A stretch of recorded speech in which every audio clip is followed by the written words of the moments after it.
Namami Buddhang, my homage to the Buddha. In this video, I am going to discuss with you about Kevaddhasutta. Kevaddhasutta was preached by the Buddha when he was living at Pavarika Mango Orchard in Nalanda. Nalanda was a prosperous city of the time of the Buddha, where so many intelligent persons and wealthy persons lived. One day, a wealthy householder came to the Buddha and he said, Bhante, this Nalanda city is a prosperous city. There are so many intelligent persons and wealthy persons, and there are persons who are searching for new doctrines. So it is better to take one of your student monk to perform magical power, patihari, in public. After looking at the magical power, the patihari, many people will follow the doctrine of the Buddha. So it will be a cause to increase the followers of the Buddha. Buddha says, I don't like to perform my student monk in the presence of the lay person to get their attractions to follow my doctrine. For the second time, the householder Kevaddha appealed for the Buddha to get one of his talented disciple to perform magical power in Nalanda city, patihari. Buddha refused it. Again the Kevaddha appealed for the third time. Buddha refused it. And then the Buddha explained about patihari. Buddha told him there are three kinds of patihari. Iddhi patihari, patidesana patihari, and adesana patihari and anusasana patihari. What is Iddhi pratihari? Buddha explained, one bhikkhu can develop his morality and then his concentrations. After developing his concentrations, he can have the power of Iddhipada. He can have to perform the power, magical power, to perform miraculous deeds such as walking on water, like on earth, and running through the rocks, walls, and so on, and making so many forms, figures of his own body, and making all those forms into one form. In that way, he can perform such miraculous deeds.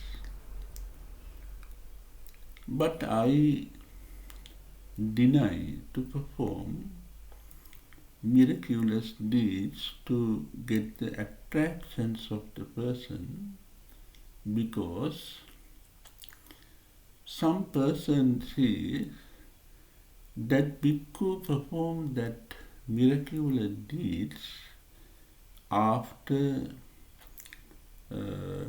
practicing Gandhari science.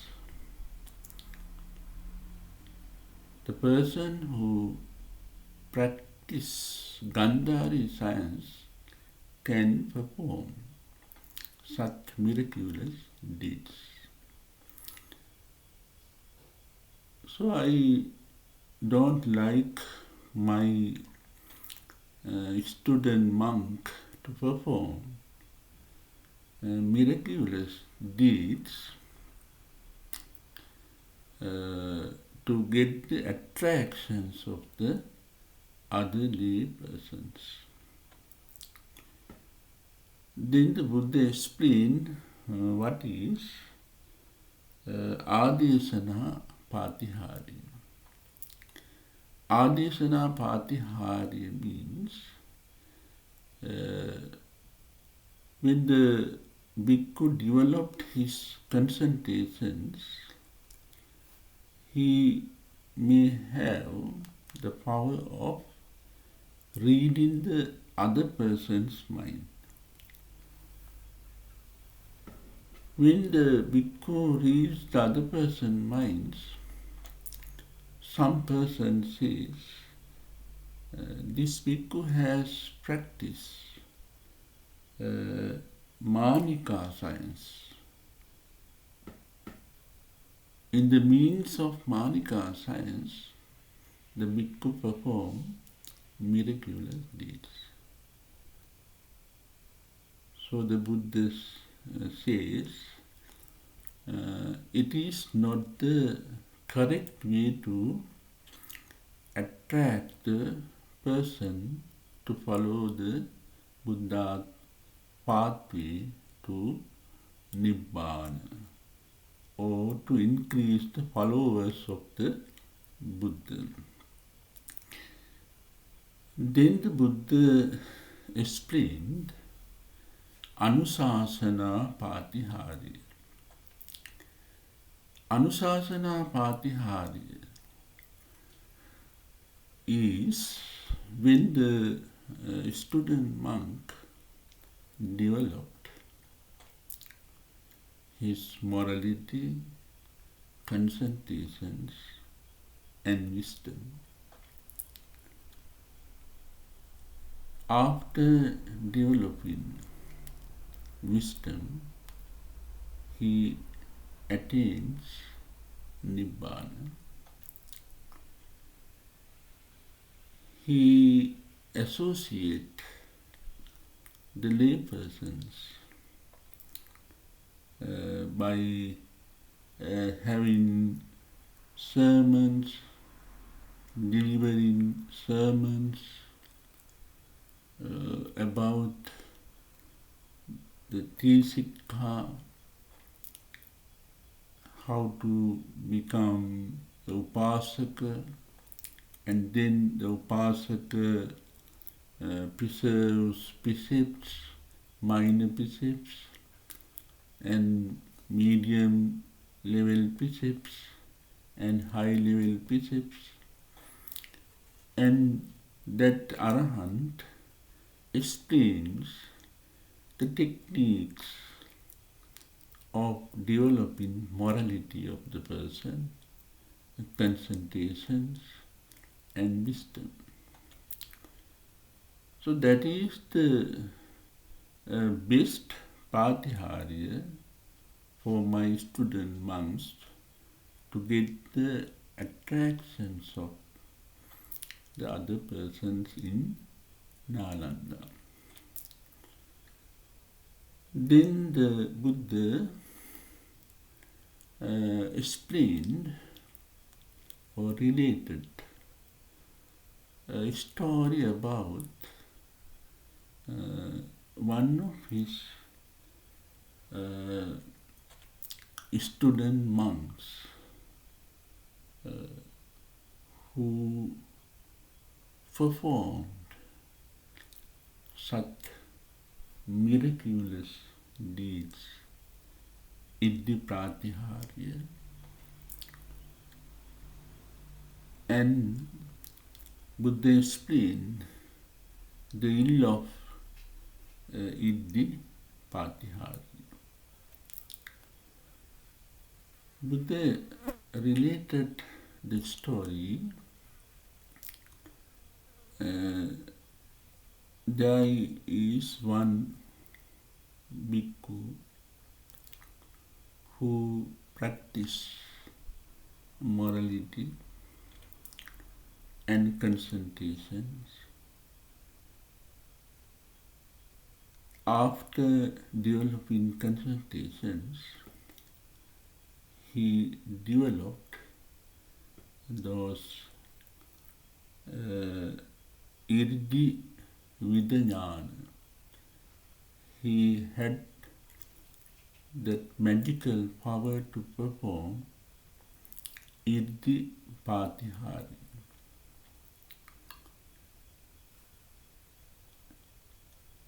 Then that bhikkhu wanted to know where to extinct or cease the four fundamental elements of the person. Four fundamental elements: Patavi, Apo, Tejo, Vayu. Patavi, solidity; Apo, fluidity; Tejo, temperature; Vayu, air. After combinations of those four fundamental elements, there creates 28 elements and makes the person. This bhikkhu wanted to know where to cease those four fundamental elements of the person when he attains to Nibbana.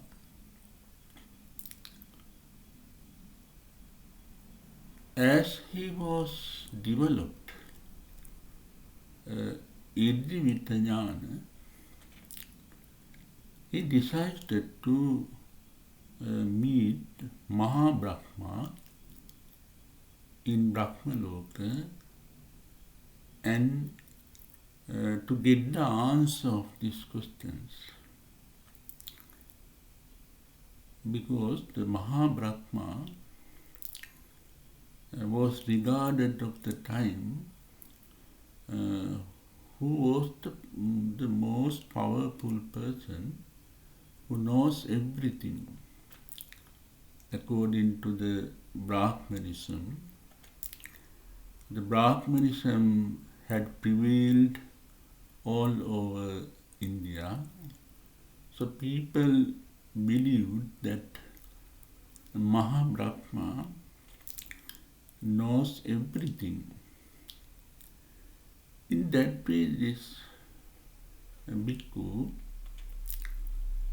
who had developed his concentrations and he had that magical power of Iddhivita, he wanted to meet Mahabrahma in Brahmaloka. First he went to 4 heaven kingdoms and met the gods in 4 heaven kingdoms and asked, "Do you know where to cease Patavi, Apo, Tejo, Vayu after the person has attained to Nibbana?" Those gods says, we don't know. We don't know where to cease those 4 fundamental elements of the person after he has attained to Nibbana. We think that 4-fold of gods, Satravaram Devas, 4-fold of gods know this place. They know the answer to your question.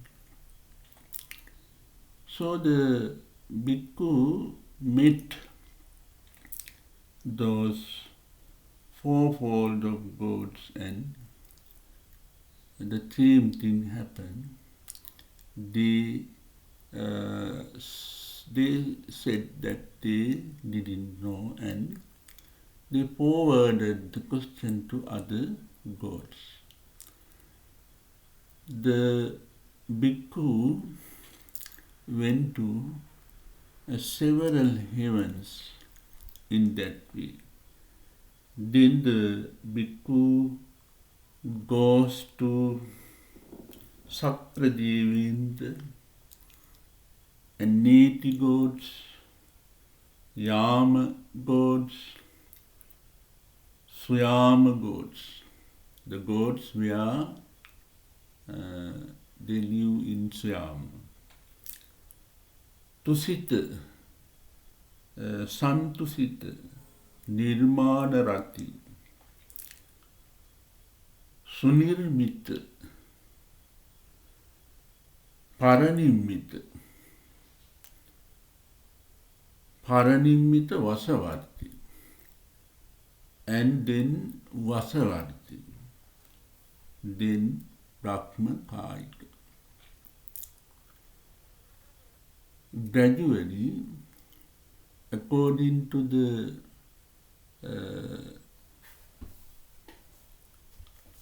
instructions of the gods, the bhikkhu went to those heavens and asked his questions. They said, we don't know the answer. Where to cease Pataviyapo Tejo Vayu after the person has attained to Nibbana. Brahmakayika Devas says, we don't know the answer, but Mahabrahma is there with us. He knows. He knows everything. You go and meet him, he will give the answer. The bhikkhu at last meets the Mahabrahma and asks his questions. Then what happened?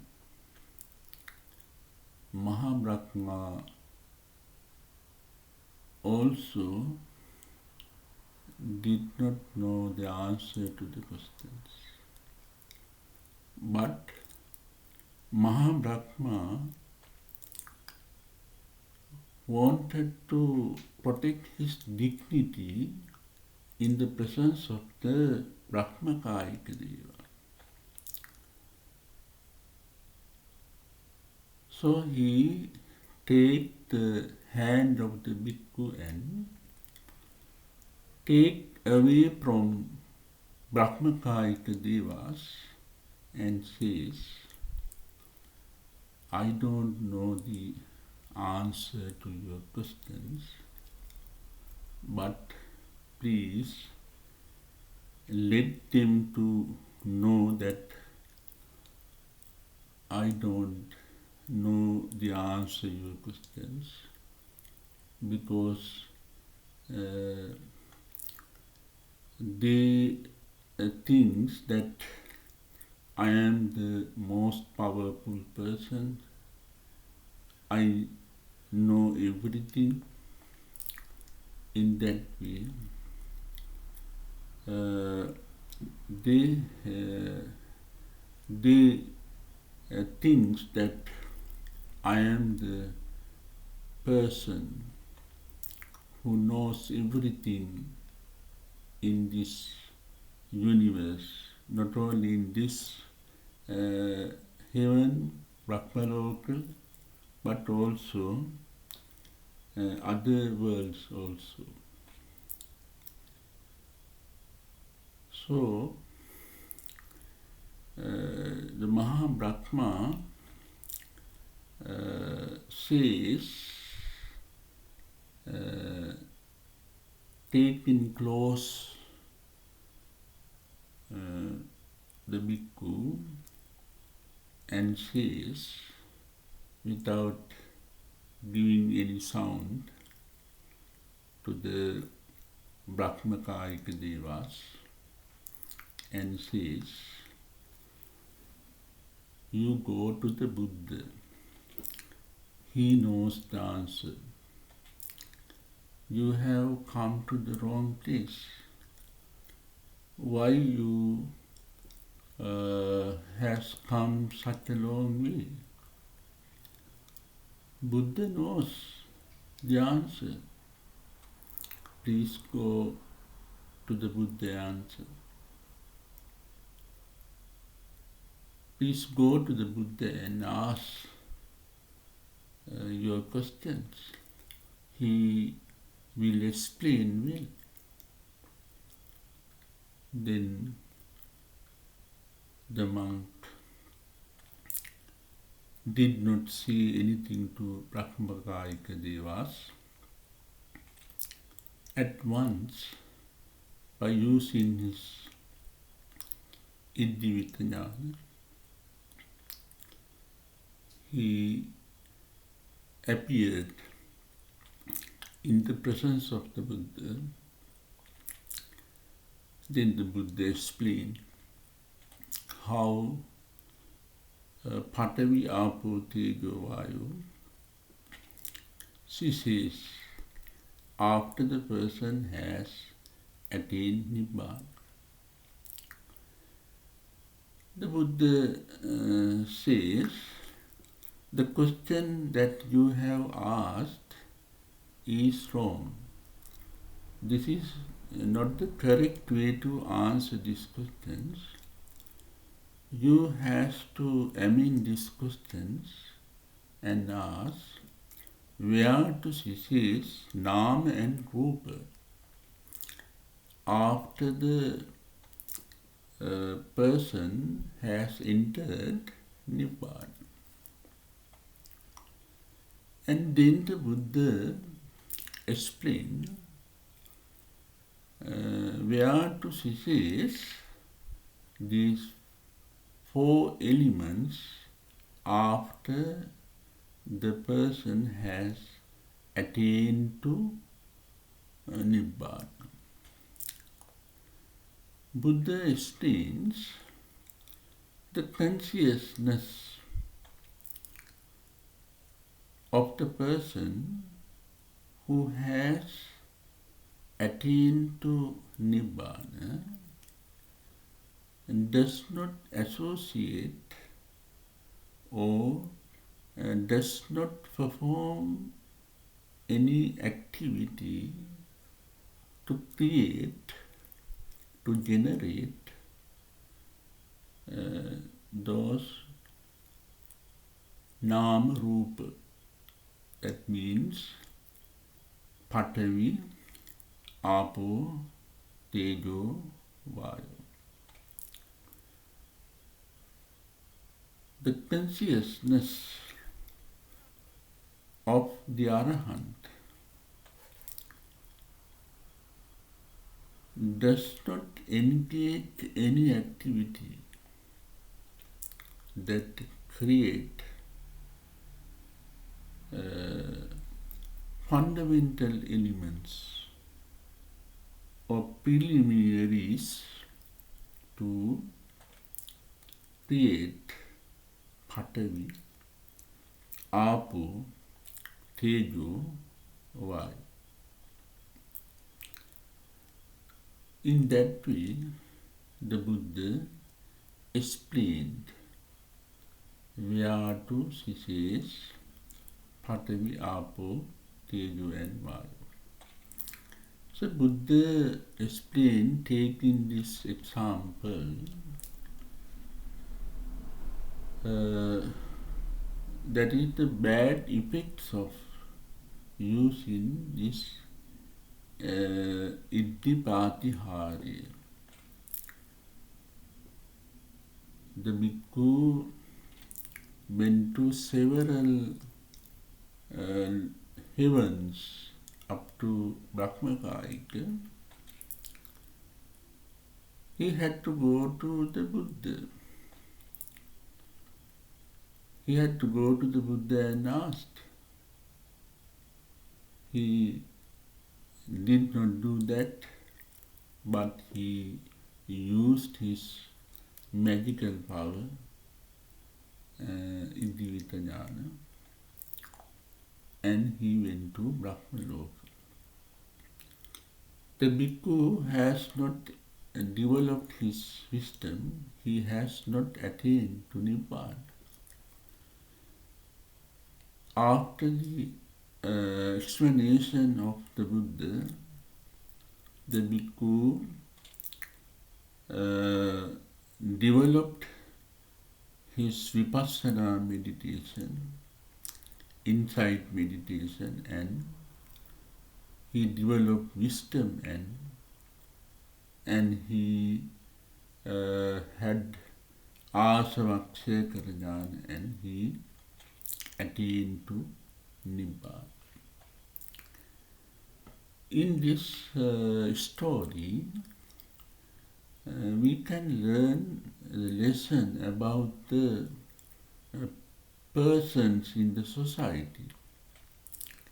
There are some persons who intend or they say that they are the generous persons, they are the person who help to others, and they has created such dignity in the society where they live. But they don't have such qualities. They pretend that they have such qualities, like Mahabrahma. Mahabrahma pretends that he knows everything He is the most powerful person, but he is not so. But there are such persons in the society. We have to understand them when we associate them.